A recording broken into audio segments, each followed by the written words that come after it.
네, 안녕하세요. 예스맨입니다. 항상 구독과 좋아요는 저한테 힘이 많이 되고요. 소중한 시간을 쪼개서 광고 한 편씩이라도 끝까지 봐주시면 정말 깊이 감사드리겠습니다. 그리고 제 영상의 속도가 마음에 들지 않으신 분들은 영상 하단에 속도 조정기가 있으니 잘 참고하셨으면 좋겠습니다. 빗썸이 암호화폐 거래소 최초 IPO를 계획을 갖고 있습니다. 한다라는 게 아니라 계획을 갖고 있다라는 것인데요. 조만간에 한국에 대한 암호화폐 과세 문제가 조만간에 정리가 되다 보니까 어느 정도 이 암호화폐에 대해서 이제 크게 문제점이 되지 않고 자산군으로 이제 편입이 되고 하니 빗썸도 이제 어느 정도 재정적 여건을 보완하고자 해서 IPO에 대한 이야기가 조금씩 나오는 것 같습니다. 빗썸 쪽도 일단 최종 모델은 IPO까지 고려를 하고 있는 것 같거든요. 그리고 빗썸이 만약에 IPO를 했었을 때는 증권사에 이제 주관사 선택을 해야 되는데 아직 주관사 선택을 제가 알아본 바로는 아직 된 곳이 없습니다. 그렇기 때문에 일단 계획만 갖고 있다라는 거죠. 예, 그 점을 좀 알고 계셨으면 좋겠고, 만약에 빗썸이 상장을 하게 되면 우리는 매우 좋은 소식이라고 볼 수가 있습니다. 왜냐하면 빗썸을 IPO 했었을 때 기업의 가치를 높게 평가한다라는 것은 비트코인을 높게 평가를 한다라는 것이고, 알트코인을 높게 평가한다라는 것도 해석을 해볼 수가 있기 때문입니다. 빗썸이 뭐가 있겠습니까? 그냥 거래소일 뿐인데요. 그냥 지금의 현존에 있는 코인에 대한 거래를 하기 위한 목적성이 가장 탁월하고, 그리고 거기에 지금 코인이 머물고 있는 자산군에 대해서를 평가를 하는 거 아니겠습니까? 그리고 그 가치가 더 많이 올라가면 거래에 대한 활성화가 많이 될 것으로 보여지다 보니까 그런 형태로도 해석을 해볼 수가 있게 되는 것이죠. 그래서 시총이 높으면 우리한테 매우 도움이 많이 된다 라는 점 정도만 알고 계시면 될 것 같습니다. 베네수엘라가 입국 관리국에서 비트코인 결제가 가능하다, 뭐 이런 내용이 나온 게 있는데요. 뭐 당연할 수밖에 없는 이유 중에 하나가, 지금 베네수엘라에서 본인의 화폐로 해서 결제를 하기에는 상당히 많은 돈을 갖고 와야 하기 때문에 어렵겠죠. 그러니 당연히 베네수엘라 쪽에선 비트코인에 대한 볼륨도 많이 나오고 있는 실정이고, 화폐가 많이 붕괴되고 유가도 해당 질병으로 박살이 났기 때문에 여러 가지에 대한 문제점이 많이 있을 것으로 보여집니다. 그렇다고 해서 뭐 달러를 되게 또 추정할 수도 없죠. 왜? 서로 정치적으로 관계도 나쁘기 때문이죠. 그렇기 때문에 베네수엘라에 대한 또 이쪽 재무부 입장에서도 과거에는 뭐 비트코인을 좀 많이 막으려고 노력을 하고, 뭐 다른 쪽으로 본인 뭐 국가 기반적으로 뭐 페트롤을 통해 가지고 사용을 해보려고 했는데 자리를 또 못 잡고 실패를 하기도 했었죠. 그렇다 보니까 당연히 비트코인이 다시 한번 지원을 해주는 형태로 또 가지고 있는 실정입니다. 분위기상이. 그리고 어느 정도 인정도 하기도 했었고요. 그래서 현 과정이 이러하다 정도까지만 알고 계시면 될 것 같습니다. 미국 세븐일레븐이나 대형 약국 체인점에서도 약 2만 매장에서 비트코인을 구매 가능하다라는 내용을 볼 수가 있게 되겠는데요. 일단 구입 가능 금액은 $20에서 $500 순이고, 구매 수수료는 4.95달러 선으로 되어져 있다고 되어져 있습니다. 물론 당연히 ATM기에서 암호화폐 쪽을 거래를 했었을 때에 대한 문제점으로는 KYC, AML 뭐 이런 쪽이 되겠죠. 이런 거는 사전적으로 다 준비가 되어져 있으니 굳이 신경을 쓸 필요는 없다 라고 보시면 될 것 같습니다. 신흥국에서 암호화폐 쪽의 성장 동력이 꽤 커져간다라고 되어져 있는데, 눈에 들어왔던 포인트는 여기입니다. 신흥국에 젊은 인구수가 많고, 그 신흥국을 떠나서 이제 돈을 벌려고 하는 젊은 청년들도 꽤 많이 있다라는 걸 볼 수가 있게 되겠는데요. 아프리카 전역에서 약 2억 명의 사람들이 평균 연령대가 15세에서 24세입니다. 근데 이 친구들이 자국에 있는 국가에서 돈을 벌어봐야 목돈을 많이 못 벌고 생계가 안 되다 보니까 외국으로 나가서 이제 근로소득을 쟁여하려고 하고 있죠. 그러면서 이제 젊다 보니까 어떻게 해서는 수수료를 최대한 저렴하게 보낼 수 있는 거를 상당히 고민을 많이 하고 있는 실정입니다. 이 파이가 점차 계속 늘어나고 있는 실정이고요. 아마 트럼프가 재집권이 안 되면 암호화폐 입장에서는 더 좋을 수가 있습니다. 왜냐하면 당연히 트럼프가 그런 외국인에 대한 수용적 조건을 매우 까다롭게 하고 있는 실정이기 때문입니다. 뭐 반대로 일본이나 뭐 러시아나 이런 쪽은 좀 다르죠. 오히려 그만큼 일을 하려고 하는 사람들이 매우 적어지고 있는 실정이다 보니까 오히려 외국인 근로자를 적극 수용하고 적극적으로 혜택을 많이 주고 있는 실정입니다.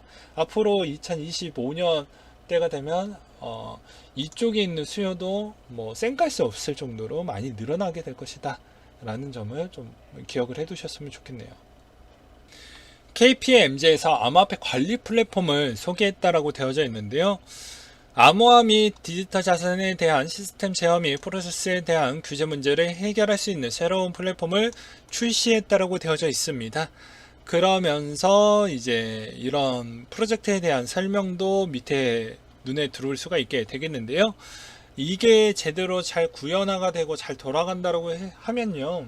어떠한 효과를 줄 수가 있냐면 최근에 핫 이슈이기도 했었죠. 6월 25일 기준에 외부 업체에서 공개된 왜냐하면 이런 세금에 대한 측면에 있어서 외부 업체한테 한번 의뢰를 해서 이게 적절성 평가까지도 받게 됩니다. 그게 25일날 공개가 되었거든요. 기본적인 컨셉에 대해서는 확정이 나와 버렸습니다. 우리 2023년도 때 하겠어요? 그리고 양도소득세는 이 정도 규모로 맞추겠습니다 라고 이야기가 나왔습니다. 그러면서 왜 2023년도 때 이런 형태로 갈 것이냐 라는 걸 또 곰곰이 반대로 생각을 해본다고 하면 암호화폐 아직 양도소득세 매기기 복잡하다, 힘들다, 어렵다 이런 이야기를 많이 하기도 했습니다. 그래서 이런 유사한 형태로 세금의 비율을 좀 주식에서 먼저 선제적으로 체크를 해볼 수가 있었으니 아마 암호화폐도 이 정도 수준 정도로 아마 자리를 잡힐 것으로 추론을 해볼 수가 있겠고, 좀 더 자세한 내용은 7월 초에도 나오긴 하겠지만 그 내용이 약간 또 다 공개가 되는 게 아니기 때문에 저는 깔쌈하게 7월 말에 해당 정보 사이트에서 배포가 되는 공문을 통해 가지고 한 방에 정리를 해 드리도록 하겠습니다. 왜 갑자기 KPMG 이야기 하다가 이 이야기를 했던 이유 중에 하나는 무엇이냐면요. 당연히 KPMG의 저런 플랫폼이 제대로 돌아가게 되면 이제 여러분들이 궁금했던 증권에 대해서 종합과세를 통해 가지고 신고를 해야 되냐, 그런 번거로움을 꼭 해야 되냐 라고 하면 그런 것까지도 준비를 해서 2023년 때 하려고 하는 뉘앙스가 보이기 때문에 그렇다라는 것입니다. 저런 플랫폼을 완성을 시키면 이런 뭐 주식의 이런 양도소득 부분이 일괄적으로 하기가 어려웠는데 이제 그런 거를 싹 다 블록체인 쪽을 접목시켜 가지고 하게 되면 정산 처리도 쉬워지기 때문에 아무래도 2023년도를 꼽는 게 아니냐, 뭐 이렇게도 좀 해석이 되더라고요.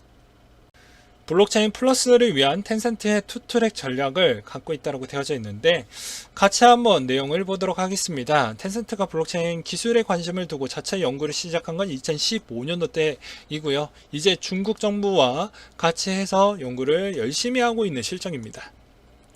그에 대한 성과는 2017년도에 블록체인 플랫폼 트러스트 SQL을 선보였고요. SQL은 전자영수증, 발행금융, 스마트 의료, 법무게임 외에 두루 활용할 수 있다는 점을 볼 수가 있습니다.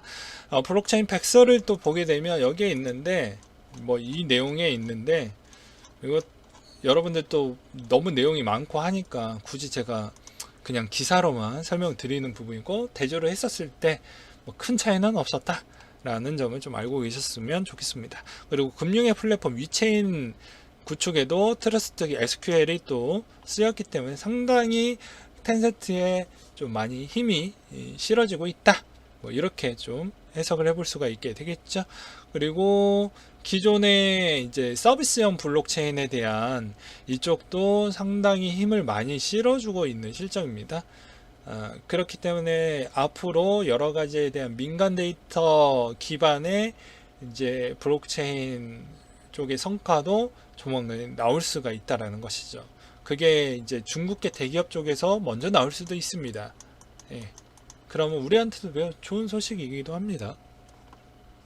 여기에서 또 이렇게 또 질문하시는 분들 분명히 계실 겁니다. 야, 대기업이 진출을 하게 되면 기존의 중소형 업체들이 망하는 거 아니냐, 같은 컨셉을 갖고 있는 회사들은 위험한 거 아니냐 라고 볼 수가 있는데, 전체의 파일을 키워놔야 이런 중소 코인 업체들한테도 떼어 먹을 수 있는 파이가 존재를 합니다. 예. 그리고 서로 상생할 수 있는 가능성도 있죠. 그리고 이 적대적 MMA도 가능하고요. 근데 지금의 전체적 활용 파이가 너무 작기 때문에 제가 계속 주장하는 게, 최근에 뭐 CBDC 나와서 활성화 빨리 됐으면 좋겠다.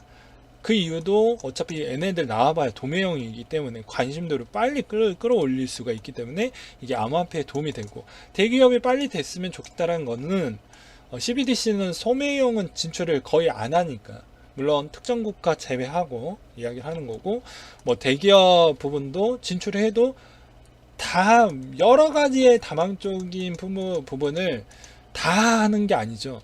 그냥 특정 한 부분을 먼저 해서 파일을 키워놓고 하기 때문에, 이쪽에 같이 영향을 줄 수 있는 쪽은 좀 영향을 줄 수는 있겠지만, 나머지 쪽이 또 평가가 달라지기 때문에 어서 빨리 커서 전체의 파일을 좀 키워놓고 하게 되면 약간의 좀 리스크는 있지만 같이 성장할 수 있는, 같이 또 제휴도 맺고 MMA도 일어날 수 있는, 이런 거를 좀 보고 저는 그렇게 말씀을 드리는 바입니다.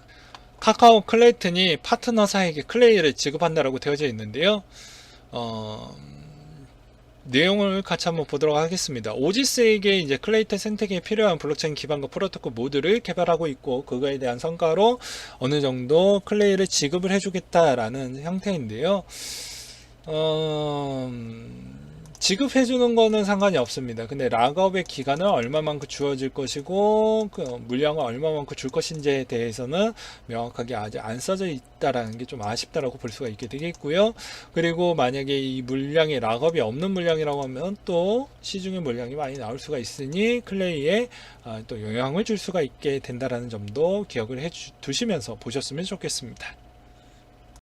KB금융이 블록체인 해외 송금 업체 모인에게 성장을 좀 지원을, 서포트를 해주겠다, 뭐 이런 형태에 대한 이야기를 좀 꺼냈는데요. KB금융이 모인과 기술 사업화에 지원하는 형태로 가져가겠다. 은행카드 증권의 금융결사를 모인 갖춘 형태로도 볼 수가 있는 KB금융이 이쪽에 또 관심들을 많이 두고 있는 것 같습니다. 그래서 3년간 2억 원의 R&D 자금을 지원을 해주고, 거기에 또 추가적인 성과가 있으면 추가적인 형태로 또 지원을 해주겠다라는 조건부 지원이라고 볼 수가 있게 되겠는데요. 그만큼 해외 송금에 대한 매력도가 매우 높다라는 것이죠. 그리고 최근에 아시아 쪽에 이렇게 뭐라고 해야 될까요? 뭐 여행에 대한 규모, 서로 왕래하는 규모가 계속 파이가 커져가고 있는 실정이다 보니까 이거를 또 무시할 수가 없기 때문에 KB금융도 이쪽에 좀 관심도를 많이 두는 것 같습니다. 또한 번외로 KB금융이 여러 가지에 대한 종합금융회사로 성장하기 위해서 뭐 생명보험회사도 인수를 하고, 이렇게 막 여러 가지 회사를 막 인수를 하고 있는 실정입니다. 머지않아 조금 블록체인 회사에 좀 간섭이 있는, 금융과 관계되어져 있는 그런 회사가 있다고 하면 싼 가격이 먼저 취득을 하려고 하는 그런 금융회사들도 꽤 많이 생길 것으로 보여진다 라는 생각이 들고요. 그렇게 나는 하고 싶지 않는다라는 또 금융회사도 있죠. 대표적으로 NH 농협이 자체 양성 과정을 거쳐 가지고 거기에서 나오는 기술을 우리가 그냥 우리 안에서 키워서 우리가 써보겠다 라는 형태로도 보이는 회사도 있었습니다. 이 점도 참고하셨으면 좋겠네요.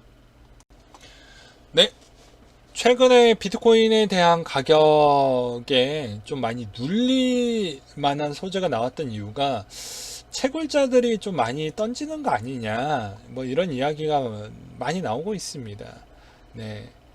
글래스 노드의 데이터에 따르면 이 트위터에 또 들어가 보시면 이런 데이터가 있거든요. 이런 데이터를 보게 되면 이 기반적 요소를 주장으로 해서 나오는 내용인데, 보게 되면 채굴 회사들이 최근에 좀 많이 던지는 것 같다. 그래서 좀 위험한 거 아니냐라는 주장인데, 얘네들의 성향에 대해서 제가 설명을 드리도록 하겠습니다. 물론 당장 시장이 약간의 분위기가 좀 안 좋다라고 하면 진짜 예를 들어서 뭐 이런 형태의 모델로 좀 보여진다라고 하면 잽싸게 많이 던질 겁니다.